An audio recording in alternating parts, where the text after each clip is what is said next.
오늘 우리가 읽은 이 본문은요, 남유다의 멸망에 대해서 기록하고 있는 본문이에요. 여호야김 때부터 시작된 바벨론의 침공은요, 그 아들 여호야긴 때 본격화되는데요. 여호야긴이 바벨론의 포로로 끌려간 후에 세워진 왕이 있는데 그게 바로 시드기야, 오늘 본문에 등장하는 왕입니다. 시드기야의 본래 이름은요, matthaniah입니다. 이를 바벨론 왕이 이름을 바꾸어서 부르게 하는데 시드기야라는 이름을 새롭게 짓고 부르게 됩니다.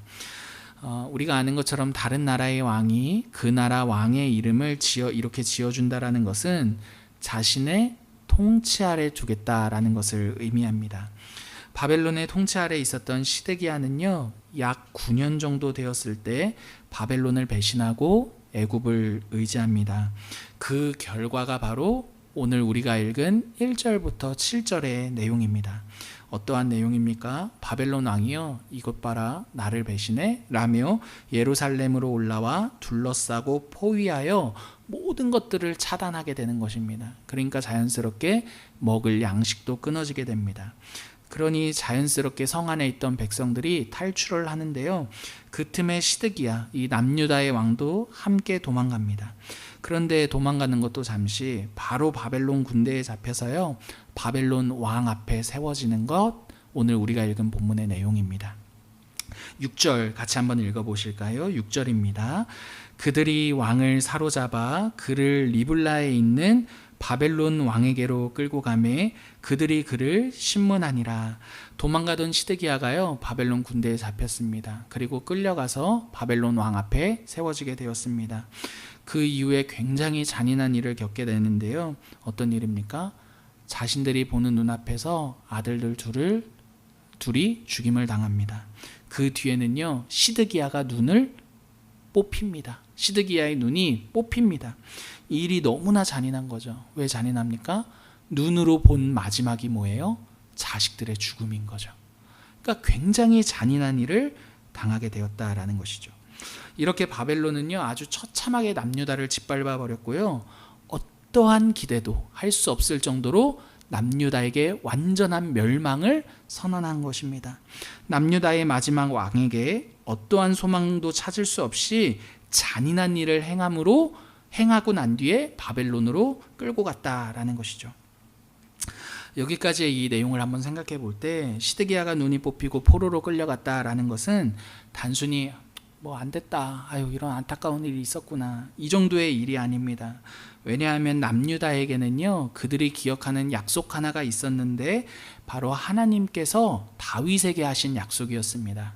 그 약속은 이렇습니다. 제가 읽어드릴게요. 사무엘하 7장 12절과 13절인데요 제가 읽어드리겠습니다. 하나님께서 다윗에게 이렇게 말씀하시는 거예요. 너의 수완이 차서 너의 조상들과 함께 누울 때에 내가 너의 몸에서 날 너의 씨를 너의 뒤에 세워 그의 나라를 견고하게 하리라. 그는 내 이름을 위하여 집을 건축할 것이요 나는 그의 나라 왕위를 영원히 견고하게 하리라. 이게 하나님께서 다윗과 하신 약속의 핵심인데요, 이런 의미입니다. 너의 씨를 통해서 내가 그 나라와 왕위를 견고하게 할 거야. 이게 이 약속의 핵심 내용이었습니다. 때문에 남유다에 계속해서 이어져 왔던 이 다윗 가문의 이 왕권은요, 단순히 계승 차원에서의 왕권이 아니라 다윗의 씨가 계속해서 이어지고 있는 거거든요.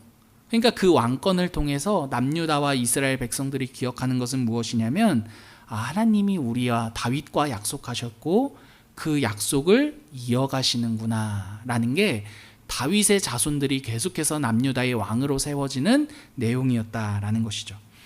이런 배경에서 볼 때 오늘 본문에서 일어난 이 일 있잖아요. 시드기야가 마지막 남유다의 다윗의 자손이거든요. 그 이후에는 왕이 세워지지 않습니다. 다윗의 자손이요.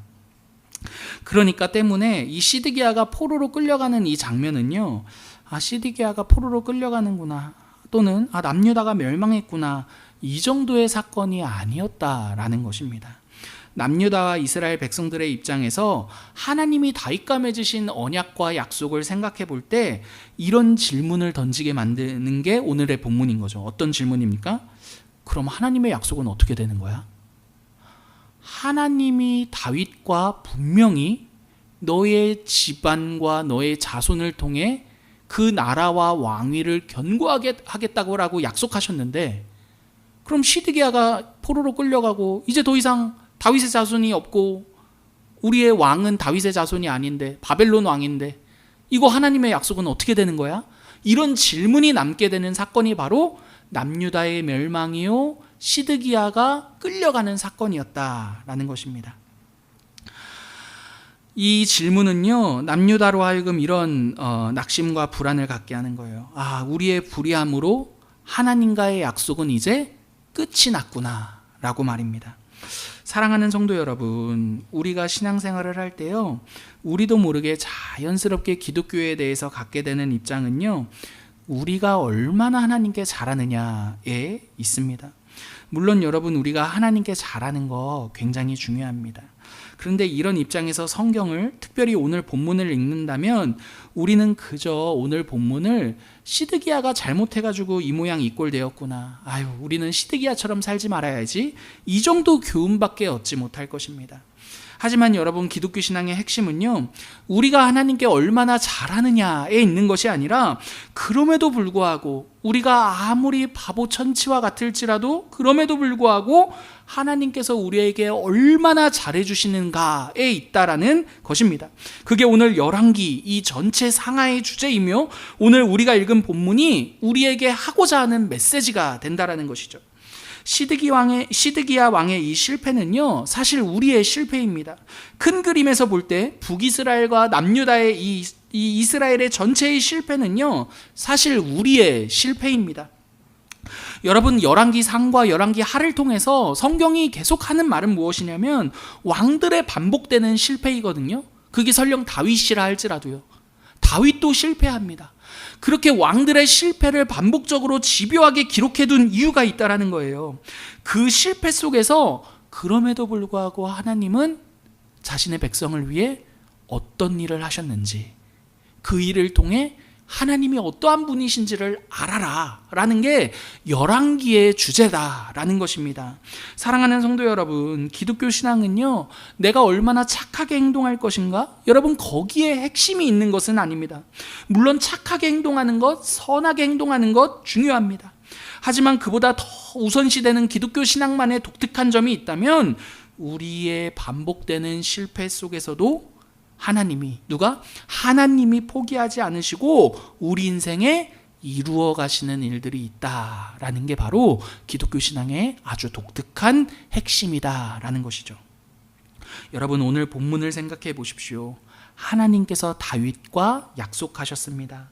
너의 씨를 통해서 그 나라를 견고하게 할 것이고 그 왕위를 견고하게 할 거야 라고 약속하셨습니다. 이는 조금 더 쉽게 말하자면, 나는 너희들의 하나님이기를 포기하지 않을 거야, 너희는 내 백성이다 라는 이 사실을 온 세계 열방을 통해 알게 할 거야. 무엇을 통해서요? 다윗의 씨를 통해서, 자손들을 통해서 라고 약속하셨다라는 거죠. 그런데 여러분, 문제는요 그 약속을 신실하게 이행해야 할 다윗 가문이요 무엇을 행해요? 죄를 범하고 가장 큰 문제를 일으킵니다.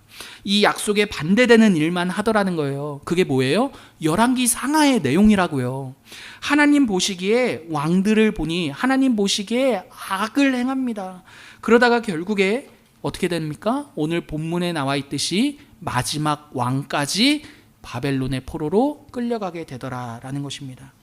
여러분, 이때 우리가 주목해야 하는 건 무엇입니까? 잘못하더니 이 모양 이 꼴 났다, 이제 끝났다. 여러분, 이 정도에서 끝나야 하는 것이 아니라 우리는 더 나가야 된다는 거예요. 어떻게 더 나아갑니까? 그럼에도 불구하고 하나님께서 이런 우리들에게 무엇 하신다? 자신의 일을 포기하지 않으시더라. 여러분, 그게 열왕기가 우리에게 진짜 하고 싶어하는 메시지다라는 것이죠. 이렇게 하나님 앞에 예쁜 구석이 하나 없는 우리를 향해 하나님께서는 그럼에도 불구하고 우리를 어떻게 대하시고 있는가라는 질문을 던지고 있고, 이에 대해서 오늘 우리가 읽은 두 번째 본문은요 그렇게 예쁜 구석이 하나 없는 우리를, 그의 백성을 하나님께서 포기하신다, 포기하지 않으신다? 포기하지 않으셔 라고 말해주는 게 그 두 번째 본문이다 라는 거예요. 여러분 27절부터 30절 우리 한 번만 더 두 번째 본문을 읽어보실까요? 27절입니다. 유다의 왕 시작.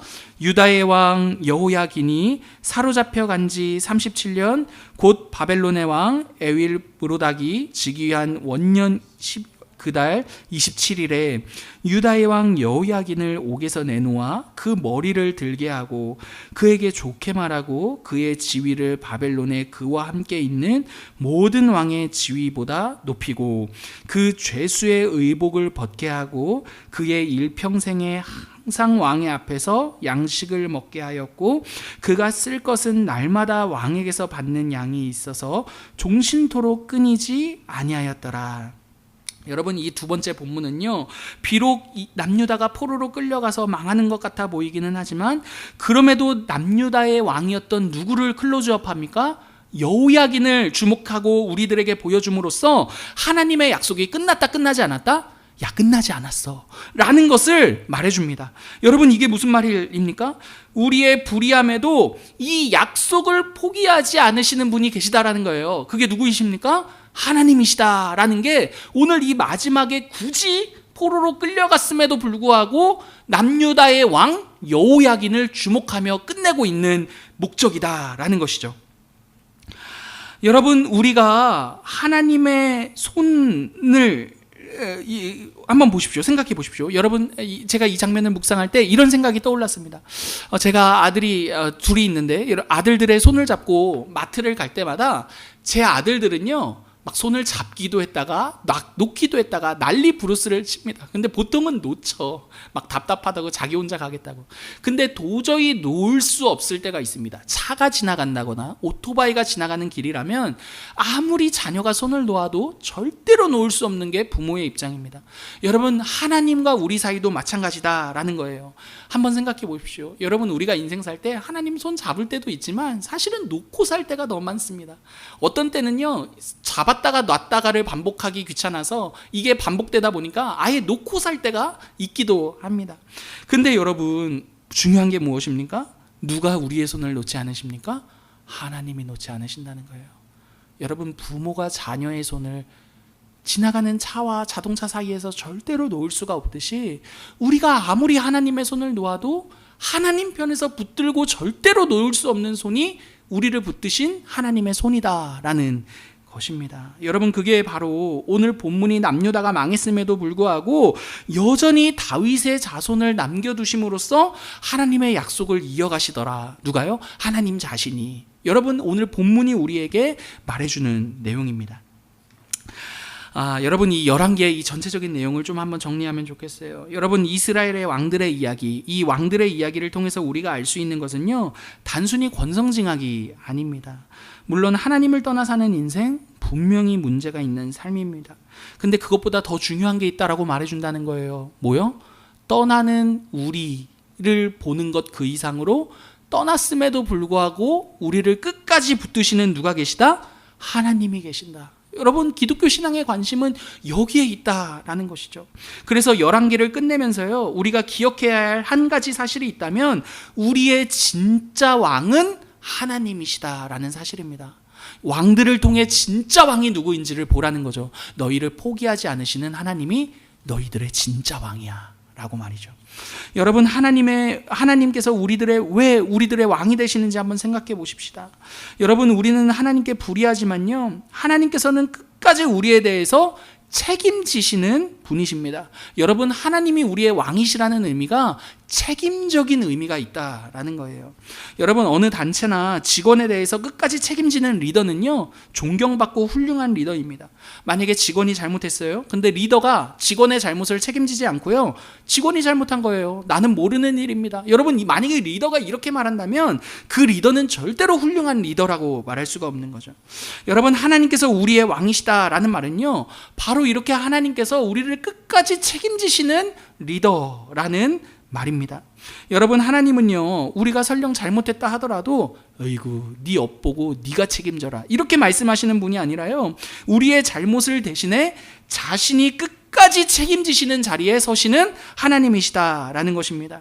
우리의 잘못을 자신의 잘못으로 책임지시는 그 자리에 서심으로써 우리의 왕되심을 선포하셨습니다. 그게 바로 예수 그리스도라는 것이죠. 사랑하는 성도 여러분, 그러므로 우리가 하나님을 왕으로 고백할 때 이 고백은 비굴한 굴복이나 막 맹목적인 추종이나 막 우리의 의지를 꺾어드리는 그런 어떤 부정적인 의미를 의미하지 않습니다. 우리의 왕은요, 세상의 왕과는 다릅니다. 그분은 왕이심에도 불구하고 그 왕의 자리로부터 내려오셨습니다.